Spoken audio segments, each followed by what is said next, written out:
இன்னைக்கு நம்ம வீடியோல the joy of computing using Python week 9ஓட அசைன்மெண்ட்டோட சொல்யூஷன் ஹிண்ட்ஸ் தான் பார்க்க போகிறோம். ஸோ எஸ்டர்டே தான் நமக்கு குவிஸும் ப்ரோக்ராமிங் அசைன்மெண்ட்டும் ரிலீஸ் பண்ணாங்க. பட் இன்னைக்கு வந்து நான் வந்து அந்த ஹிண்ட்ஸ் எல்லாம் உங்களுக்கு கொடுத்தேன்னா அது கொஞ்சம் யூஸ்ஃபுல்லாக இருக்கும்னு தோணுச்சுது. அதனால உங்களுக்கு இதை ஷேர் பண்ணுறேன். ஸோ இது யாருக்கு ஹெல்ப்ஃபுல்லாக இருக்கும் அப்படின்னா, whoever is pursuing joy of computing using Python currently அவங்களுக்கு ஹெல்ப்ஃபுல்லாக இருக்கும்.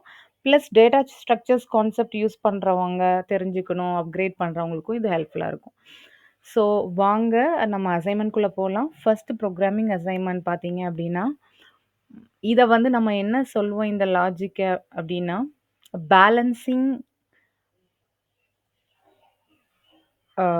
பேராந்தசிஸ். ஸோ ஒரு எக்ஸ்பிரஷன் குடுத்துருக்காங்க அப்படின்னா, அதில் ப்ராப்பராக ஓப்பன், க்ளோஸ் பிராக்கெட்ஸ் வந்து பேலன்ஸ் ஆயிருக்கான்னு செக் பண்ணுறது. ஸோ உங்க பிராக்கெட்ஸ்க்கு அவங்க குடுத்துருக்காங்க. இந்த டைப்ஸ் ஆஃப் பிராக்கெட்ஸ் மட்டும் நம்ம கன்சிடர் பண்ணி யூஸ் பண்ண போறோம். பட் அது பேலன்ஸா இருக்கா இல்லையான்னு நீங்க சொல்லணும்னு.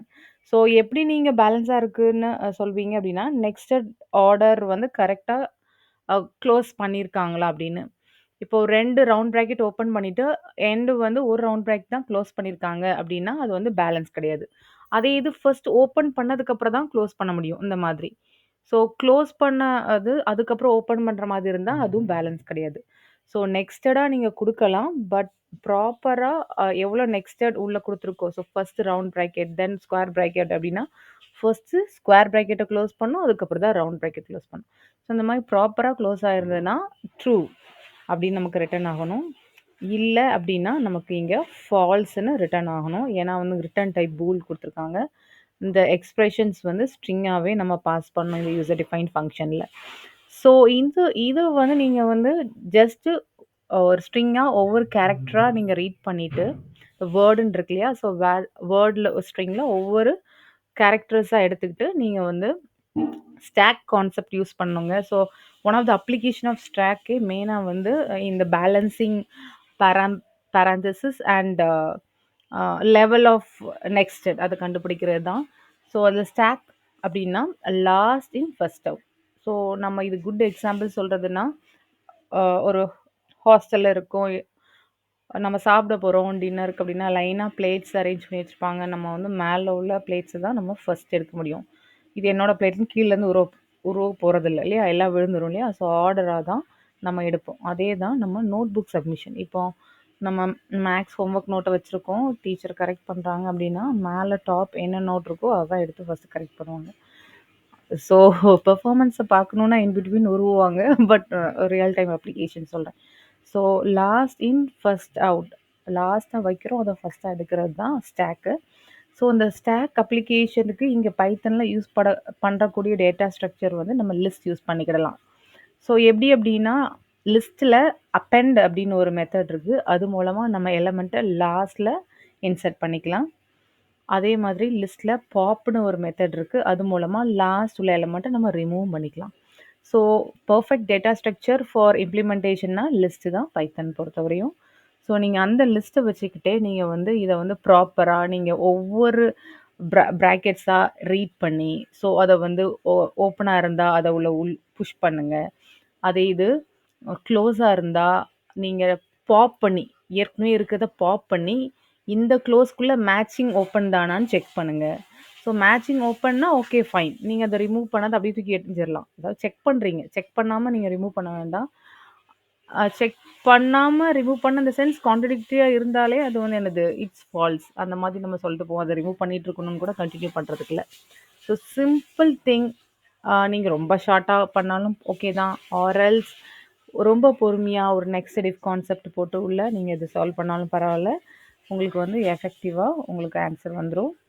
ஸோ செகண்ட் ப்ரோக்ராமிங் அசைன்மெண்ட் அதே கான்செப்ட்ல தான் உங்களுக்கு என்ன கேட்டிருக்காங்கன்னா, லெவல் ஆஃப் நெக்ஸ்டட் மேக்ஸிமம் எதுன்னு சொல்லணும்னு சொல்லியிருக்காங்க. அவங்களே ஒரு இமேஜ் குடுத்து நல்லா பிரீஃபா எக்ஸ்பிளைன் பண்ணியிருக்காங்க. ஸோ இதான் இந்த லாஸ்ட்ல உள்ளது தான் அவுட்டர் ஓப்பனிங் அப்படின்னா, உள்ள என்ன level of nested. So outer, next, inner 2 அப்படின்னு ஆரம்பிக்குது. பட் எனிஹவ் அது உள்ள நெக்ஸ்டட் இல்ல. அதோட முடிஞ்சிருது. ஓகே. ஸோ அதுக்கப்புறம் இன்னொரு நெக்ஸ்டட் ஓப்பன் ஆகுது. அது 2 நெக்ஸ்ட் 3ன்னா அப்புறம் எல்லாம் க்ளோஸ் ஆயிடுச்சு. ஸோ இந்த எக்ஸ்பிரஷனில் மேக்ஸிமம் நெக்ஸ்டட் பார்த்தீங்கன்னா அதுக்கப்புறம் தனியாக ஒரு ஓப்பன் க்ளோஸ் இருக்குது, அது ஒரே ஒரு நெக்ஸ்டட் தான். ஸோ மேக்ஸிமம் கால்குலேட் பண்ணோம். ஸோ மேக்ஸிமம் பார்த்தீங்கன்னா 3 நெக்ஸ்டடுக்குள்ளது தான். ஸோ என்ன குடுத்துருக்காங்களோ அத வந்து நீங்க வந்து ஒரு கற்பனையா நம்ம வந்து 10த்லலாம் ஸ்கூல் டேஸ்ல எஸ்ஏ ரைட்டிங்ஸ்ல ஹிண்ட் குடுத்துருப்பாங்க. அதுலருந்து நம்ம பேராகிராஃப் எழுதுவோம். அதே கத தான். அவங்க குடுத்துருக்கத அப்படி யோசிச்சுக்கிட்டே அத நீங்க கோடிங்கா டைப் பண்ணீங்களா உங்களுக்கு ஆன்சர் வந்துரும். ஸோ ஓப்பன் இருந்தா நீங்க வந்து ஒரு லெவலா கவுண்ட் பண்ண ஆரம்பிச்சுருவீங்க. 1 ஸோ அதுக்கப்புறமும் ஓப்பன் இருந்தா அது 2 அந்த மாரி போகலாம். இல்ல க்ளோஸ் வந்துடுச்சு அப்படின்னா, அந்த லெவல வந்து நீங்க டிக்ரிமென்ட் பண்ணிக்கலாம்.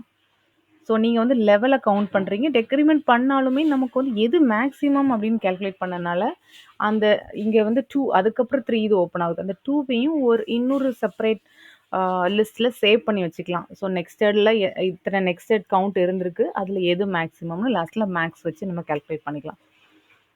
ஸோ நீங்க வந்து ஜஸ்ட் இதுவும் அதே தான். அந்த கதைய வந்து அப்படியே யோசிச்சுட்டு நீங்க அத கோடிங்கா கன்வெர்ட் பண்ணீங்கன்னா, உங்களுக்கு ஆப்வியஸா எல்லா டெஸ்ட் கேஸும் பாஸ் ஆகுது. அண்ட் 3 ப்ரோக்ராமிங் பார்த்தீங்கன்னா, மேட்ரிக்ஸ் மல்டிப்ளிகேஷன் ஏற்கனவே நம்ம வீக் 4ல 3 அசைன்மெண்ட்டா பண்ணிட்டோம். 3 ஆர் 2டா.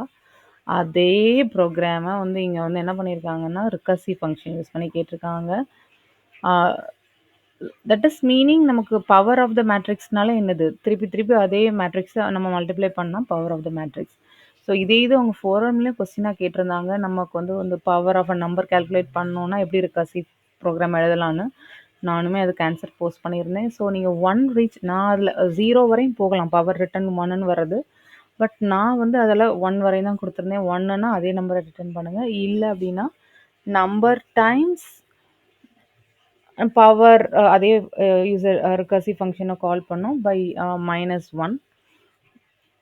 ஸோ அதே அதே கோட் 1ஆ இருந்தா அதே மேட்ரிக்ஸ் ரிட்டர்ன் பண்ணுங்க. இல்ல அப்படின்னா, நான் அந்த மேட்ரிக்ஸ் கூட நான் வந்து இதே ஃபங்ஷன கால் பண்ண போறேன். பை எப்படி எக்ஸ்பனன்ட் வேல்யூ வந்து m-1 1 டிக்ரிமென்ட் ஆகும்போது. ஸோ எண்டுல எனக்கு இது 1ன்னு ரீச் ஆகும்போது அதே இது வரும். இப்படி நெக்ஸ்ட் மல்டிப்ளிகேஷன் ஆகி எனக்கு ஆன்சர் வரும். It's an example for linear recursion program. It's not a tree recursion. It's linear one தான். ஸோ இதுக்கு நீங்க செப்பரேட்டா அந்த மேட்ரிக்ஸ் மல்டிப்ளிகேஷன் அங்க என்ன பண்ணீங்களோ, அங்க யூசர் டிஃபைன் ஃபங்ஷன் பண்ணியிருக்க மாட்டீங்க. பட் நார்மலா எழுதுன அத ஒரு யூசர் டிஃபைனா ஃபங்ஷனா எழுதி இங்க கால் பண்ணீங்கன்னா, தட்ஸ் இட். உங்களுக்கு இங்கேயும் ஆன்சர் பெர்ஃபெக்ட்டா வந்துரும். ஸோ தட் நீங்க ஈஸியா, குயிக்கா இந்த அசைன்மெண்ட்டும் சப்மிட் பண்ணிரலாம். ஏன்னா லேட்டா தான் ரிலீஸ் பண்ணியிருக்காங்க அசைன்மெண்ட். பட் எனிஹவ் இன்னும் 1 வீக் டைம் இருக்கு. நெக்ஸ்ட் Thursday தான் நமக்கு லாஸ்ட் டியூ டேட். அண்ட் நீங்க சால்வ் பண்ணுங்க. உங்களுக்கு எதுவும் அதில டிஃபிகல்ட்டி இருந்ததுன்னா, நீங்க கமெண்ட் பண்ணுங்க. கண்டிப்பா நான் ஹெல்ப் பண்றேன். ஸோ நான் வந்து எதுக்காக ஹெல்ப் பண்றேன்னா, எனக்கும் நெறைய தெரியாதுங்க. உங்கட்ட இருந்து கத்துக்க. நீங்க கேட்டீங்கன்னா, நானும் ரெஃபர் பண்ணுவேன். இல்ல நீங்க எதுவும் ஐடியா சொன்னீங்கன்னா, நானும் ஏத்துப்பேன். அதே இது நமக்கு தெரிஞ்சதும் நமக்கு ஷேர் பண்ணணும். அதுதாங்க மெயின் தீம். Thank you.